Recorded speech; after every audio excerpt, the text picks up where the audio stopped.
Panginoon. Si Joshua lumapit kay Lord, pero nag-imondo. Ang dami niyang inaing, dami niyang sinasabi. Anong sabi ni Lord sa kanya? Bumangon ka. Bumangon ka, bakit?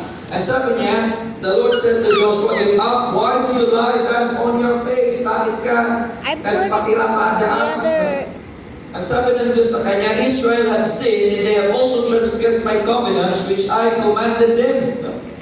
Nagkasala ang aking bayan, na hanggat hindi mo sila lilinisin, hanggat hindi sila hihingi ng tawad at tanggalin ang mga bagay na nagpapadumis, nagpaparumi sa aking bayan, kailanman hindi ko kayo sasamahan. I will no longer be with you, and your enemies will defeat you. Bakit?